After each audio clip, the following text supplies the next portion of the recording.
Ehrlich gesagt wusste ich nicht besonders viel über Dänemark.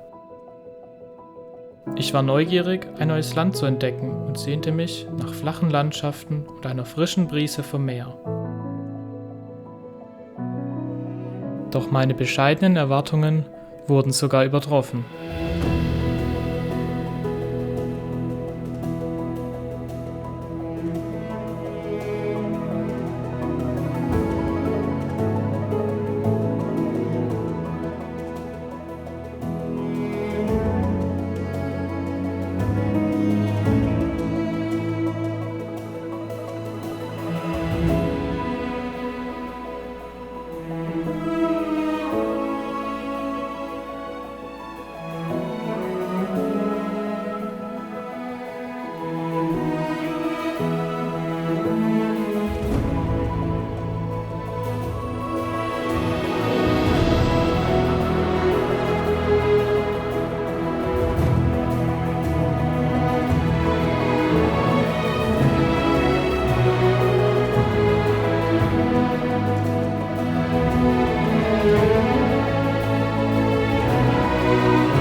Das bin ich, Henne. Und mit meinem treuen Begleiter, meinem Fahrrad, hatte ich vor, einmal rund ums dänische Festland zu radeln. Vom Startpunkt ging es immer entgegen dem Wind Richtung Küste. Anschließend ging es über den Nordseeküstenradweg bis nach Skagen, dem nördlichsten Punkt Dänemarks, wo Nord- und Ostsee zusammentreffen. Das dänische Inland erkundete ich auf der alten Ochsenstraße.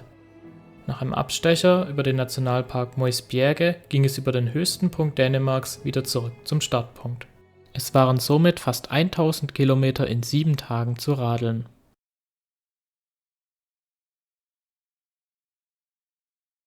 Es rollt! Nach 9 Stunden Autofahrt endlich auf dem Fahrrad. Ich freue mich richtig, ein neues Land zu entdecken. Tagesziel für heute ist die Nordseeküste.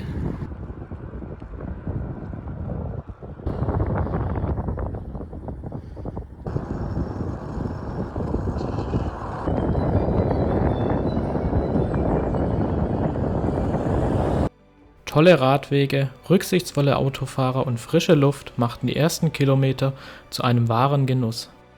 Auch eine schleifende Bremsscheibe und ein leicht überfordertes Navi konnten mir die gute Laune nicht vermiesen.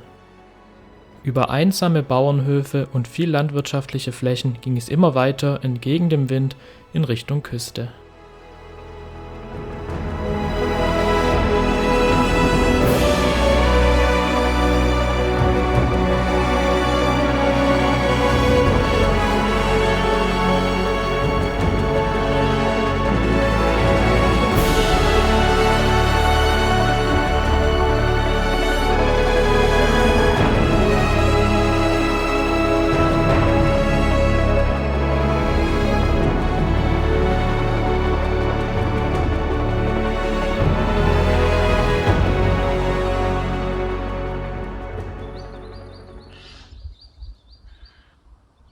Tagesziel für heute ist erreicht. Ich bin kurz vor der Küste. Hier habe ich einen schönen Zeltplatz gefunden. Richtig gut, sogar mit Toilette. Und ich glaube, da lege ich mich gleich unter das Dach drunter, dann brauche ich gar kein Zelt. Kochen darf man hier, glaube ich, nicht, so wie ich die Schilder verstehe. Hier darf man weder rauchen noch irgendwas entzünden.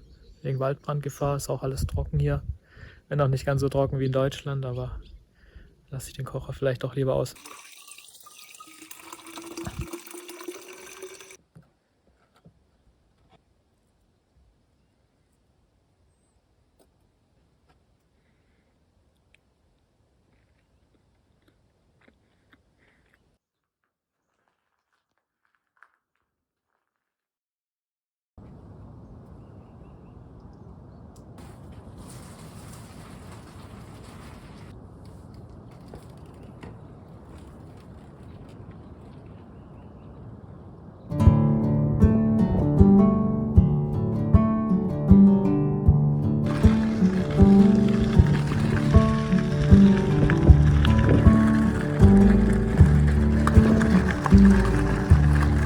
Morgen zusammen.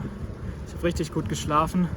Zum ersten Mal auf der Tour ein Kissen dabei. Ich glaube, das Das ist Gold wert. Das werde ich nie wieder daheim lassen.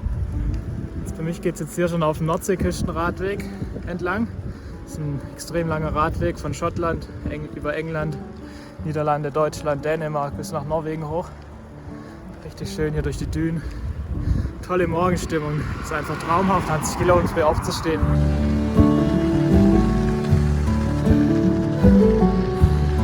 Ich habe einfach so ein Dauergrinsen im Gesicht. Das ist so schön.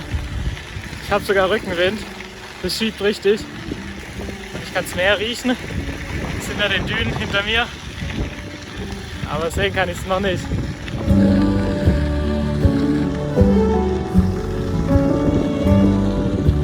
Der Weg hier ist auch der Hammer. Fast wie so eine Achterbahn, immer kurvig, bisschen hoch, bisschen runter. Das macht richtig Laune. Ich habe gar keine Lust, eine Pause zu machen. Boah, ich habe gerade mit Fahrrad so eine Düne hochgeschoben. Das ist so heftig. Aber es hat sich gelohnt, ich bin am Meer.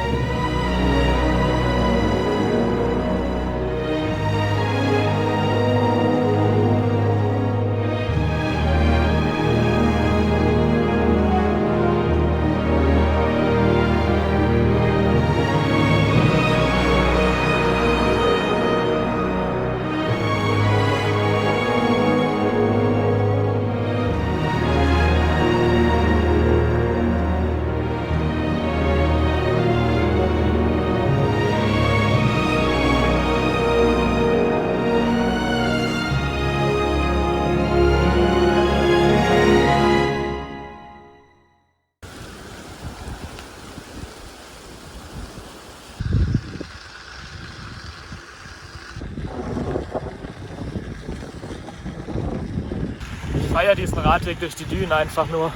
Das ist so genial. Wie Achterbahnfahren einfach.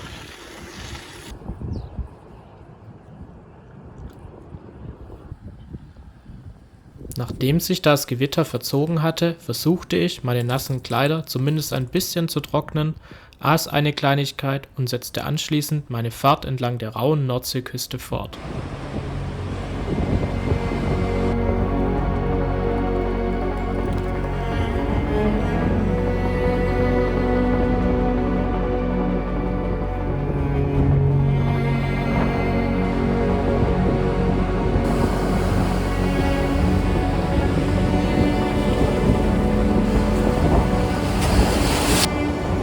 Traumhaft schöne Küste hier, rauen Wellengang.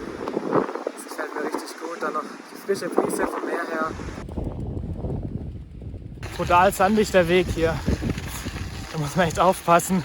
Wenn man kommt zur Tiefsandstelle, da zieht es richtig das Vorderrad weg. Mit viel Rückenwind verließ ich die raue Küste und setzte mit der Fähre über zum Nationalpark Thy, welcher ein wahres Paradies für Vögel ist.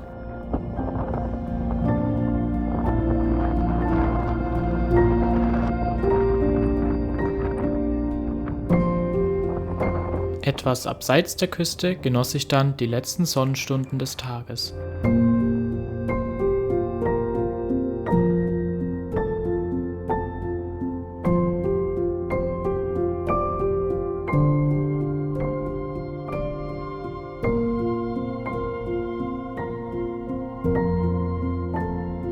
Was gibt's denn Besseres nach so einem anstrengenden Tag als eine Riesenportion Spaghetti, Pesto und ordentlich Käse?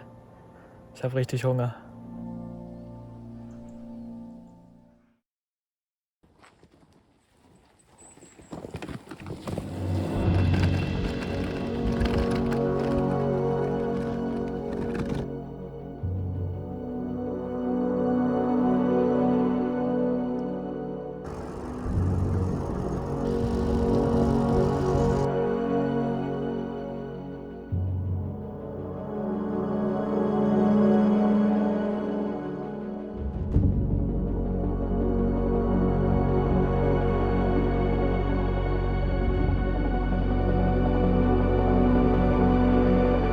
Morgen.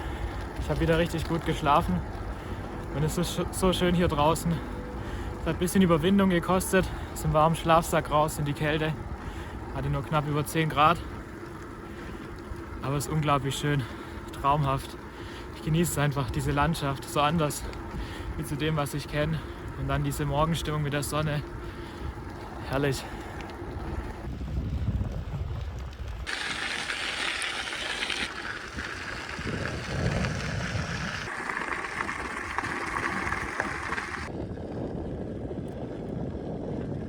Die Achterbahnfahrt geht weiter.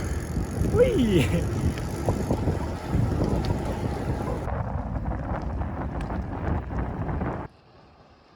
Mein Lieblingssnack beim Radfahren sind Wraps. Über 20 Stück verspeiste ich in Dänemark, meist abseits vom Trubel, wo ich Natur und Ruhe am besten genießen kann.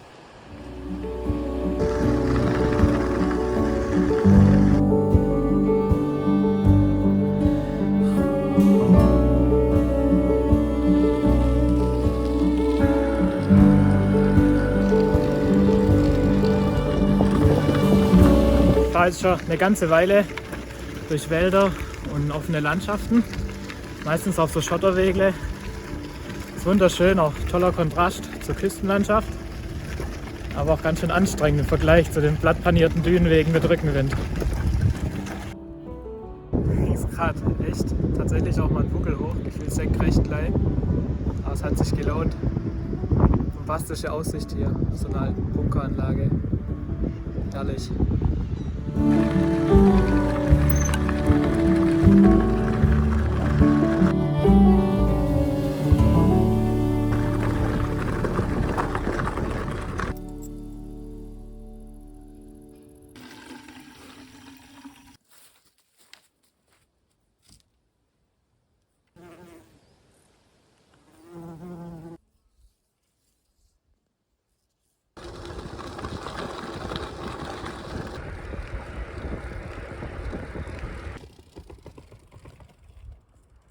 Ich war heute überraschend viel im Wald unterwegs, für das, dass es hier der Nordseeküstenradweg ist. Aber jetzt bin ich mal wieder an der Küste, zumindest ich sehe die Küste, traumhaft hier, echt herrlich, gefällt mir so gut das Land. Es ist schon krass, wie schön friedlich die Landschaft hier doch ist, aber man sieht auch an den alten Bunkeranlagen klar und deutlich, dass es vor 80 Jahren auch noch ganz anders ausgesehen hat hier.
Nach einem Tag voller toller Eindrücke fiel ich erschöpft auf meine Isomatte und fragte mich, was der nächste Tag wohl bringen mag. Guten Morgen zusammen. Heute fahre ich den letzten Abschnitt auf dem Nordseeküstenradweg. Skagen, dem nördlichsten Punkt von Dänemark, treffen dann nämlich Nord- und Ostsee aufeinander. Und in Skagen muss ich dann nochmal schauen, dass ich irgendwie an Strom komme, weil mein Dynamolader lässt mich leider im Stich auf dieser Tour. Und ich habe jetzt alle Akkus leer, die Drohne angezapft. Handy hat noch 80% und der Fahrradcomputer ist voll. Das sollte gerade so über den Tag reichen.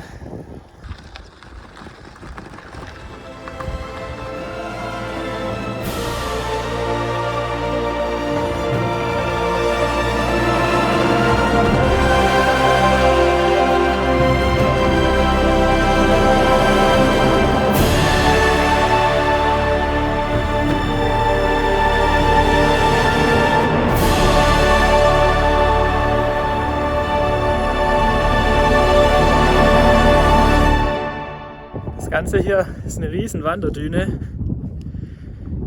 Deswegen muss auch der Leuchtturm immer wieder versetzt werden, weil er sonst von der Sanddüne aufgegessen wird.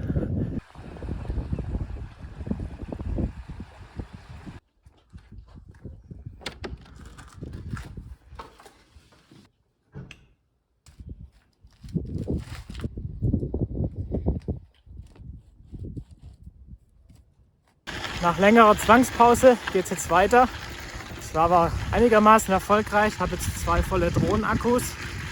Mit denen kann ich aber auch mein Handy laden. Und ich habe herausgefunden, wie man den Drohnencontroller anzapfen kann. Da ist nämlich auch ein riesen Akku drin. Ich muss ein bisschen rumtricksen, aber es scheint zu funktionieren. Und ich habe noch ein bisschen Wäsche gewaschen, die jetzt sogar schon getrocknet ist. Jetzt geht's weiter Richtung Skagen.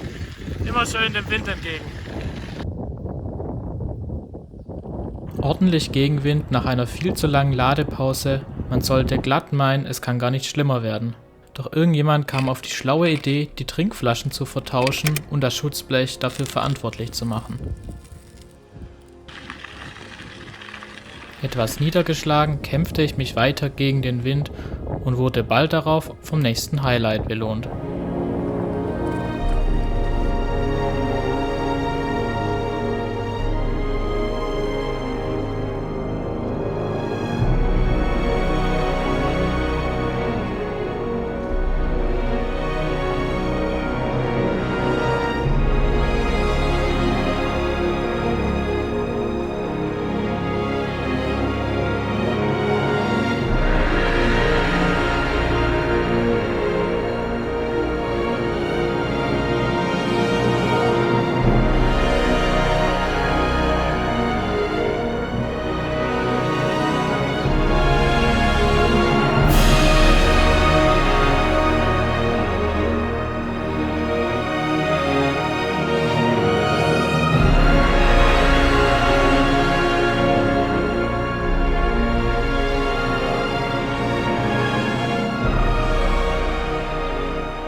Ich bin angekommen am nördlichsten Punkt Dänemarks. Hier endet auch der Nordseeküstenradweg. Hinter mir, wo der Strand endet, da treffen Nord- und Ostsee dann aufeinander. Da schimmert das Wasser so ein bisschen grünlich und gibt so einen charakteristischen Wellengang. Den Weg dahin spare ich mir aber, da muss noch zu Fuß gehen. Oder bräuchte ein Fatbike. Ich muss jetzt eher gucken, dass ich noch einen Schlafplatz finde, bevor es dunkel wird. 3 wunderbare Tage entlang der dänischen Nordseeküste gingen somit für mich zu Ende. Ich war mehr als begeistert von den traumhaften Landschaften und tollen Radwegen. Da mir Abwechslung aber immer am besten gefällt, war ich nun umso mehr gespannt, was Dänemark abseits der Küste zu bieten hat.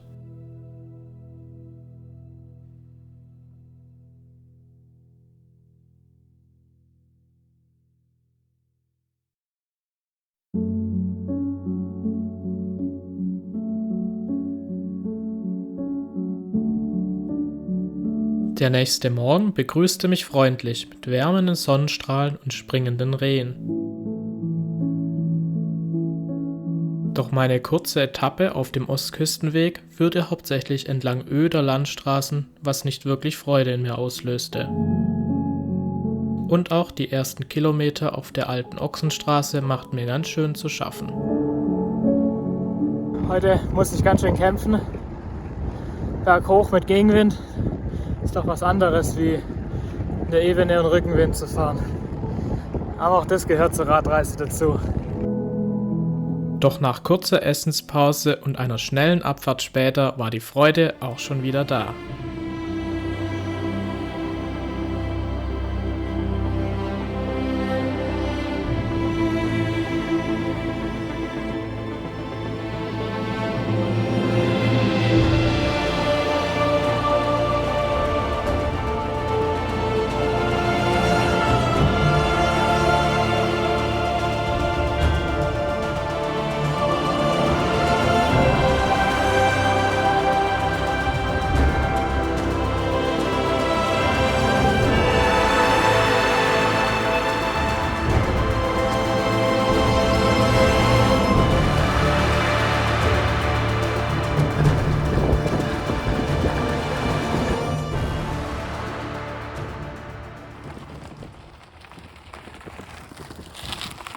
Die Wege wurden sandiger und kräftezehrend, doch dadurch waren kleine Pausen, um die schönen Details am Wegesrand zu entdecken, eine willkommene Abwechslung für mich.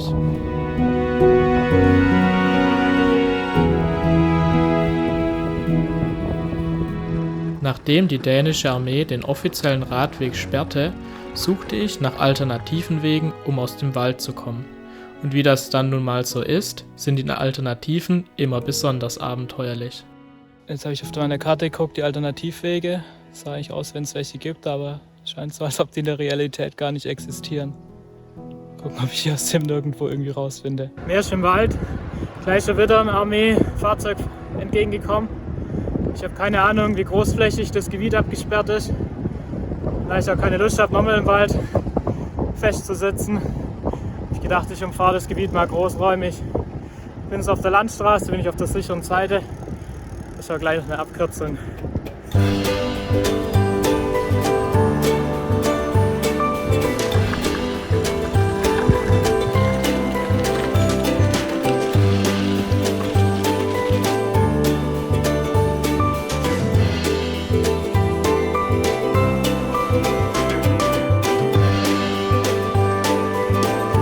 Gut gelaunt ging es über abwechslungsreiche Wege vorbei an zotteligen Kühen in Richtung Aalborg.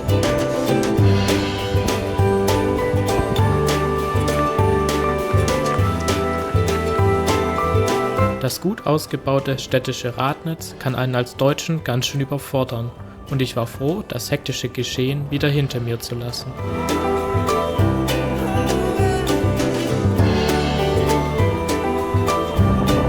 Ich kämpfte gegen den Wind, genoss die Abendsonne und freute mich auf meinen riesen Spaghettiberg.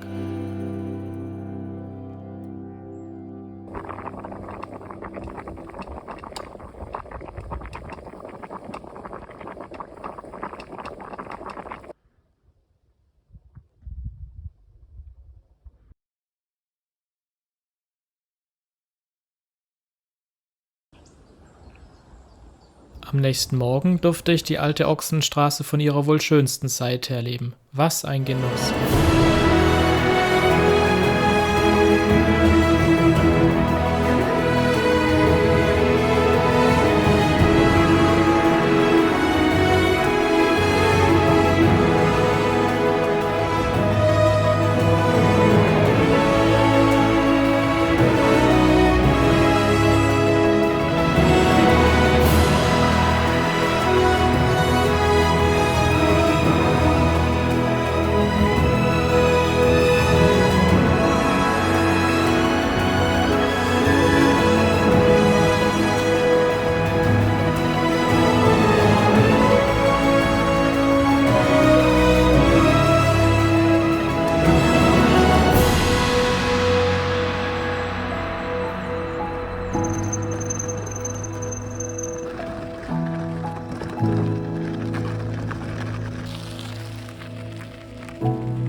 Nach kurzem Abstecher zum Aussichtsturm setzte ich meine Reise fort, radelte durch den Trollwald und erreichte einen traumhaft schönen See, perfekt fürs Frühstück.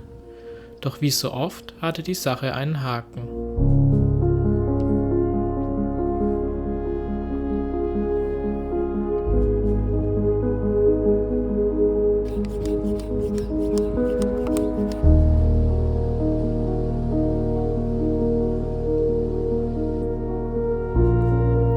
Zweifacher Not-OP am offenen Reifen ist der Reifen, glaube ich, geflickt, aber jetzt gibt es ein neues Problem. Und zwar gibt es bei meiner Schraubachse so Abstandshalter, damit die vom richtigen Abstand in die Achse reinpassen. Meistens beim Radausbau kleben die immer ziemlich fest auf der Achse, damit man sich da keine Sorgen machen muss. Diesmal wohl nicht. Und der eine ist irgendwo hier im Gestrüpp wahrscheinlich versunken. Ich habe mich jetzt entschieden, das Hinterrad auch ohne diesen Abstandshalter einzubauen und weiterzufahren. Das ist minimal, was man da den Hinterbau verbiegen muss. Und da das sowieso so ein Flex-Hinterbau ist für verschiedene Einbaulängen, sollte der das eigentlich für 250 Kilometer wegstecken können. Ich hoffe, dass es jetzt mit dem Problemchen für diese Tour war und ich es voll genießen kann.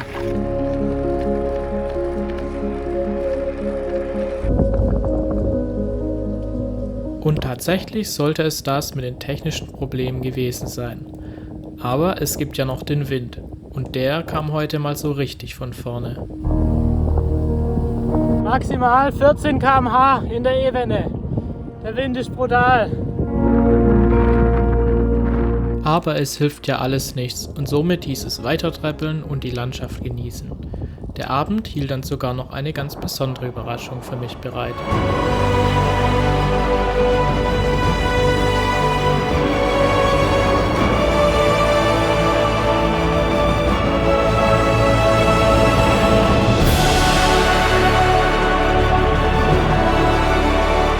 Zwar außerhalb des Zaunes, aber dennoch wie auf einer kleinen Safari wünschte ich den Tieren eine gute Nacht und radelte mit dem Sonnenuntergang zu meinem letzten Übernachtungsplatz. Diesmal sogar mit Lagerfeuer und netter dänischer Gesellschaft.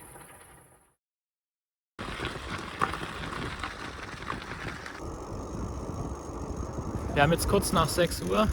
Ich bin losgefahren.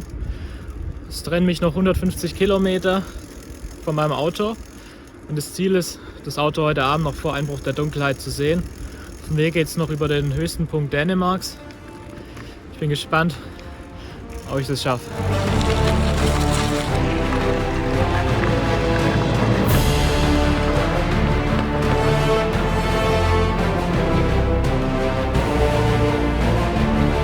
Eigentlich hatte ich gehofft, den Nationalpark Moisbjerge beim herrlichen Sonnenaufgang zu entdecken, aber die Wolken machten mir da wohl einen Strich durch die Rechnung. Nichtsdestotrotz genoss ich nochmal ein letztes Mal so richtig die wunderbare Natur und vor allem die Ruhe.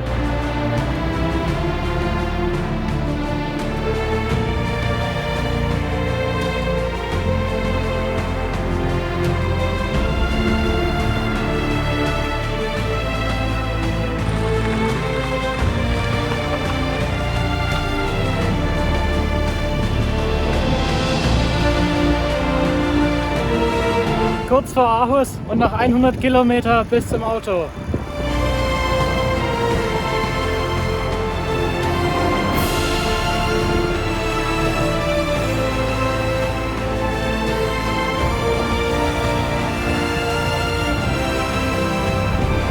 Wir haben Halbzeit.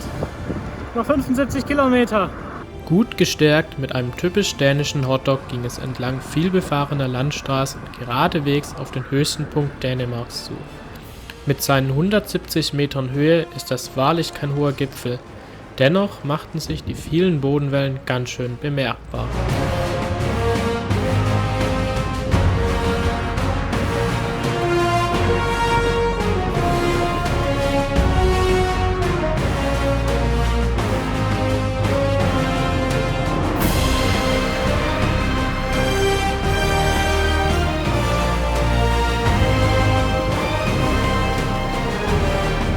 Kilometer gemacht und noch 50 bis zum Auto.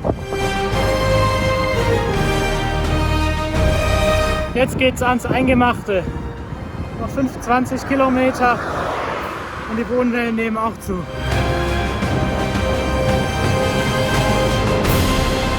Die letzten 10 Kilometer. Geschafft. Einmal mit dem Fahrrad ums dänische Festland. Was für eine Tour und was ein tolles Land.